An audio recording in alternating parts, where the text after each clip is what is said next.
اللہ تبارک و تعالیٰ کا فضل اور اس کا احسان ہے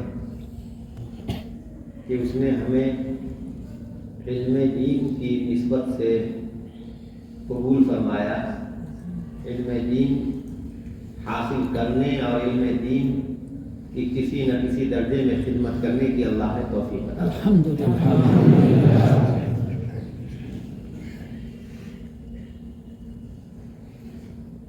جو میں نے آیت کریمہ پڑھی ہے اس میں اللہ تبارک و تعالیٰ اپنے حبیب صلی اللہ علیہ وسلم سے فرما رہے ہیں کہ وَأَمَّا بِنِعْمَةِ رَبِّكَ فَحَدِّثْ، کہ اپنے رب کی نعمت کو بیان کرو، اپنے رب کی نعمت کو بیان کرو۔ تحدیث نعمت، جو بھی نعمت اللہ نے آپ کو دی ہے، ظاہری و باطنی، حسی و معنوی، اس نعمت کو بیان کرو۔ چنانچہ سب سے بڑی جو نعمت ہے وہ ہے وحی۔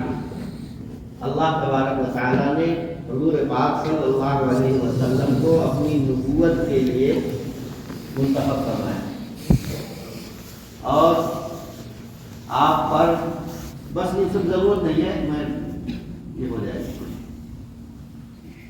اور اللہ تبارک و تعالیٰ نے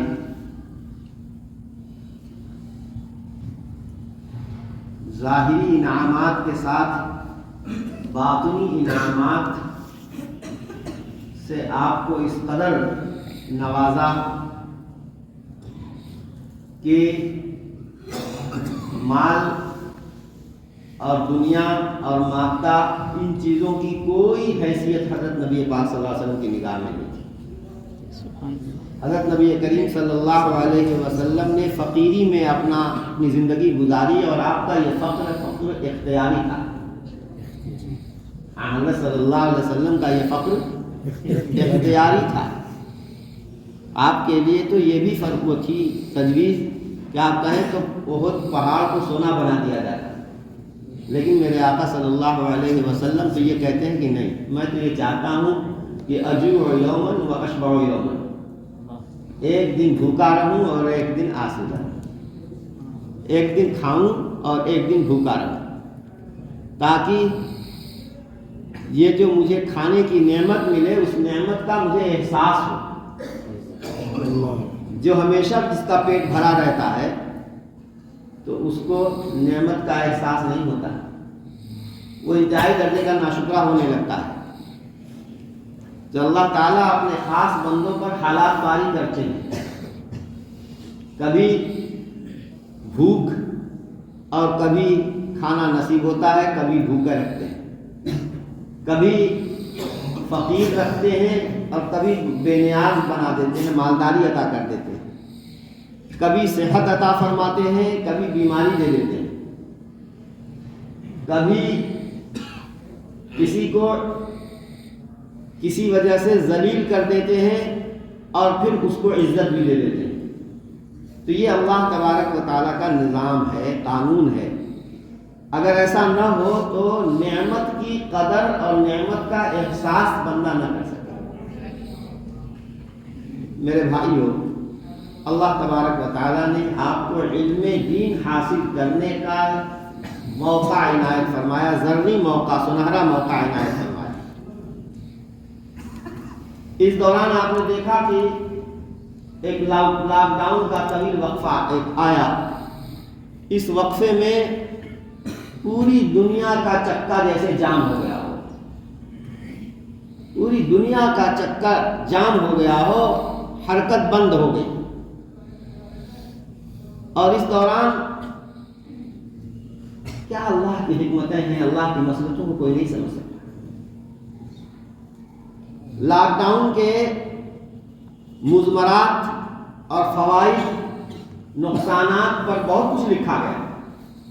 جہاں بہت سے نقصانات ہوئے وہیں بہت سے فوائد بھی ہوئے، بہت سے فوائد ہوئے۔ ان فوائد میں سے ایک یہ بھی ہے کہ لوگوں کو تنہائی ملی، اور تنہائی میں اللہ کو یاد کرنے کا خوب موقع ملا۔ تنہائی میں اللہ کو یاد کرنے کا خوب موقع ملا. کتنے لوگوں نے حفظ قرآن کر لیا اس وقفے میں. کتنے ایسے لوگ ہیں مصنفین کہ جنہوں نے اچھی اچھی کتابیں اس وقفے میں لکھ ڈالی. سبحان اللہ. جو پہلے سے کتابیں لکھ رہے تھے، موقع نہیں مل پا رہا تھا، انہوں نے اس موقع کو غنیمت جان کر کے خوب انہوں نے محنت کی اور الحمدللہ ان کا کام خوب آگے بڑھا. سبحان اللہ.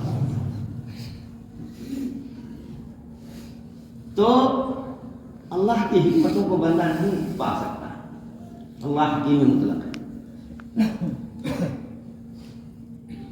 لاک ڈاؤن کے بعد مدارس کھلے، بہت پیسہ ہوا. یہ بھی ہمارے صبر کا بھی امتحان تھا.